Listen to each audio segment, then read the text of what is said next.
صلاة الله وسلام الله دوما عليه. Bismillahirrahmanirrahim. Assalamualaikum warahmatullahi wabarakatuh.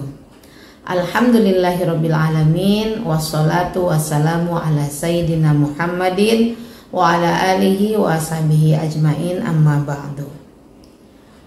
Asyhadu an la ilaha illallah wa asyhadu anna Muhammadan abduhu wa rasuluh la nabiyya ba'dah. Rabbi israh li sadri wa yassir li amri wahlul 'uqdatam min lisani yafqahu qawli, amin ya rabbal alamin. Alhamdulillah, marilah sama-sama kita panjatkan rasa syukur kita kehadirat Allah Subhanahu wa taala karena telah begitu banyak kenikmatan yang sudah Allah berikan kepada kita sehingga kita dapat menjalankan kegiatan atau aktivitas kita sehari-hari. Sholawat dan salam marilah sama-sama kita haturkan keharibaan baginda besar kita, Habibana wa Nabiyana Muhammad sallallahu alaihi wasallam, yang Umi Ella cintai, yang Umi Ella hormati dan banggakan seluruh dewan guru dan staf MIT Mardotilah, anak-anak Umi Ella di MIT Mardotilah yang Umi Ella cintai, banggakan, ayah dan bunda yang Umi Ella hormati dan Umi Ella cintai. Alhamdulillahirrabbilalamin, telah sampailah kita pada akhir dalam melaksanakan kewajiban kita, perintah Allah Subhanahu wa taala untuk menunaikan rukun Islam yang keempat, yakni menjalankan ibadah puasa.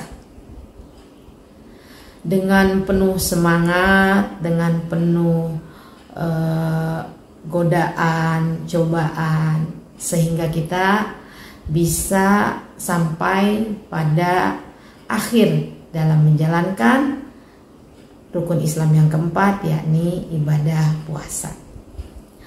Anak-anak Umi Ella yang Umi Ella cintai, yang soleh dan soleha, ada sebuah hadis riwayat Bukhari Muslim yang berbunyi, man qoma ramadhana imanan wahtisaban ghufira lahu ma taqaddama min dzambi, yang artinya barang siapa beribadah menghidupkan bulan Ramadan dengan iman dan mengharap pahala, maka Allah akan mengampuni dosa-dosanya yang telah lalu.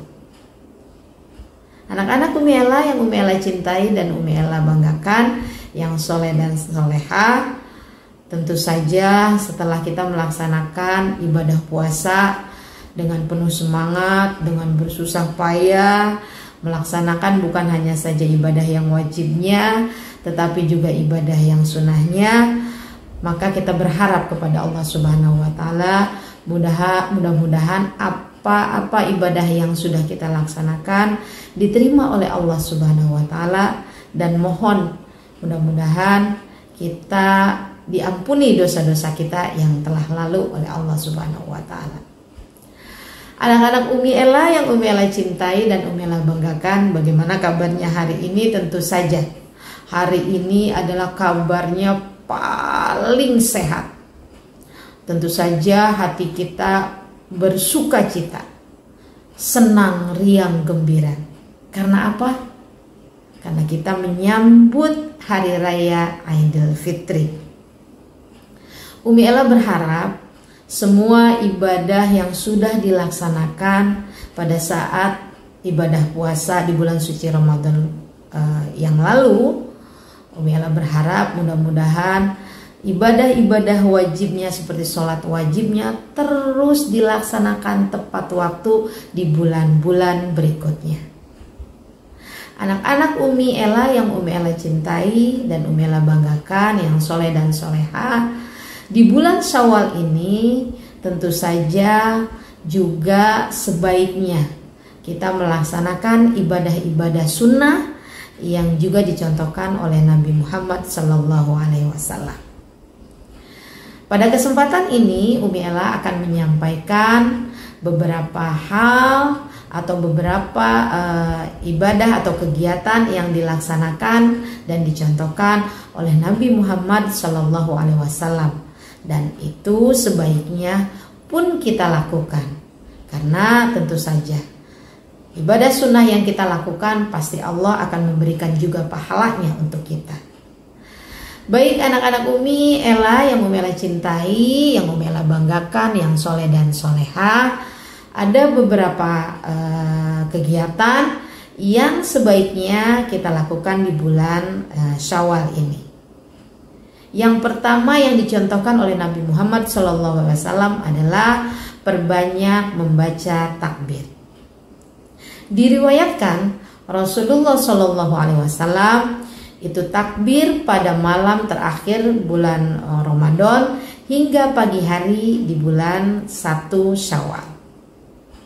Dan perintah takbir ini pun ada di dalam Al-Quran surah Al-Baqarah ayat 185 yang berbunyi Bismillahirrahmanirrahim walitukmilul iddata walitukabbirullah, yang artinya dan sempurnakanlah bilangan Ramadan dan bertakbirlah kalian kepada Allah Subhanahu wa taala. Puasa telah kita laksanakan di bulan suci Ramadan, maka di malam 1 Syawal ini kita perbanyak takbir kepada Allah Subhanahu wa taala. Yang kedua, berhias dan memakai pakaian terbaik. Berhias bukan berarti bersolek, mempercantik diri, memperganteng diri, bukan hanya itu. Boleh saja tetapi tidak berlebihan. Yang dicontohkan oleh Nabi adalah tentu saja berhias ini dengan mandi sebelum kita berangkat untuk melaksanakan sholat Idul Fitri, mandi sunnah, kemudian memotong kuku dan juga memakai wangi-wangian. Dan memakai pakaian terbaik, tidak perlu dan harus memakai pakaian yang baru, tetapi menggunakan pakaian terbaik yang kita miliki. Kemudian Nabi Muhammad SAW di dalam hadis riwayat Ahmad dan Bukhari itu diterangkan bahwa Nabi Muhammad makan terlebih dahulu sebelum melaksanakan sholat Idul Fitri. Jika ini dicontohkan oleh Nabi, maka disunahkan juga kita untuk melaksanakannya. Nabi Muhammad memakan kurma dengan bilangan yang ganjil. Kalau kita silahkan boleh memakan kurma atau memakan makanan yang sudah disediakan di rumah. Yang jelas makan dulu sebelum kita melaksanakan sholat Idul Fitri. Setelah itu Nabi Muhammad SAW melaksanakan sholat Idul Fitri. Dan ini pun tentu saja kita pun insya Allah akan melaksanakan sholat Idul Fitri dengan hati yang riang gembira, dengan sukacita bersama dengan kedua orang tua, kakak adik, saudara, sanak famili. Ada yang sholatnya di masjid, ada juga yang sholatnya di lapangan. Tetapi tentu saja hati kita walaupun dalam keadaan yang bergembira, Umi Ella ingatkan selalu isi atau selalu mengucapkan takbir. Sambil kita berjalan menuju tempat sholat Idul Fitri, alangkah baiknya hati kita selalu bertakbir kepada Allah. Kemudian yang selanjutnya adalah mendatangi tempat keramaian. Diriwayatkan Siti Aisyah didampingi oleh Nabi Muhammad SAW pernah melihat pertunjukan yang sedang dipertontonkan oleh orang-orang yang melakukan atraksi tombak dan tameng. Maka kita pun diperbolehkan ketika dalam rangka di bulan suci di bulan Syawal itu boleh menyaksikan pertunjukan. Tentu saja sekali lagi pertunjukan yang baik dan bermanfaat untuk kita. Bukan pertunjukan yang tidak ada manfaatnya. Kemudian setelah itu dicontohkan oleh Nabi Muhammad SAW di bulan Syawal, Nabi Muhammad banyak sekali melakukan kunjungan atau mendatangi rumah-rumah sahabat. Begitu juga dengan sahabat bersilaturahmi ke kediaman Rasulullah Sallallahu Alaihi Wasallam. Dan hal ini pun tentu saja pasti anak-anak Umi yang soleh dan soleha melakukan kegiatan silaturahmi berkunjung ke sanak saudara famili, baik itu yang dekat ataupun yang jauh. Umi Ella ingatkan, kita pun mempunyai kewajiban atau mempunyai kebiasaan silaturahmi. Dan silaturahmi ini sebaiknya untuk tahun ini diisi di buku agenda Ramadanku. Jadi kunjungan kemana saja atau silaturahmi kemana saja yang kalian datangi, entah itu rumah nenek ataupun rumah om dan tante ataupun uwa-uwa ataupun saudara jauh, ya jangan lupa kalian tulis di buku diari Ramadanku. Anak-anak Umi yang soleh dan soleha, silaturahmi itu banyak sekali manfaatnya. Di antaranya dengan bersilaturahmi, di antara kita saling mendoakan. Silaturahmi juga manfaatnya ataupun faedahnya bisa mempererat tali ukhuwah persaudaraan kita yang tadinya jauh menjadi lebih dekat. Silaturahmi juga bisa memperpanjang umur kita dan memperbanyak rezeki kita. Maka lakukanlah silaturahmi dengan hati yang ikhlas, dengan hati yang riang, dengan hati yang gembira, dan saling mendoakan. Kemudian tahniyah. Apa itu tahniyah? Tahniyah adalah memberi ucapan selamat.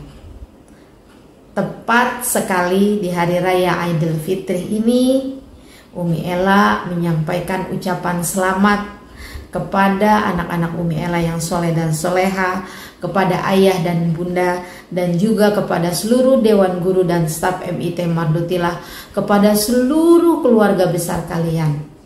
Di kesempatan kali ini Umi Ella menyampaikan, taqabbalallahu minna wa minkum, kullu amin wa antum bi khair. Selamat hari raya Idul Fitri, minal a'idin wal fa'idin, mohon maaf lahir dan batin. Baik anak-anak Umi Ella yang Umi Ella cintai dan Umi Ella banggakan, yang soleh dan soleha, ayah dan bunda, serta seluruh dewan guru dan staf MIT Mardotilah, demikianlah mudah-mudahan apa yang sudah Umi Ella sampaikan dapat kita laksanakan atau dapat kita kerjakan. Karena tentu saja ibadah sunnah itu adalah menyempurnakan ibadah yang wajib. Sekali lagi Umi Ella mohon maaf, Umi Ella akhiri. Hati-hati yang sedang bersilaturahmi. Kita ketemu kembali nanti di MIT Mardotilah pada tanggal 9 April 2025. Umi Ella akhiri, wallahul muwaffiq ila aqwamit thoriq. Wassalamualaikum warahmatullahi wabarakatuh. سلام الله دوما عليك، صلاة الله سلام الله دوما عليك.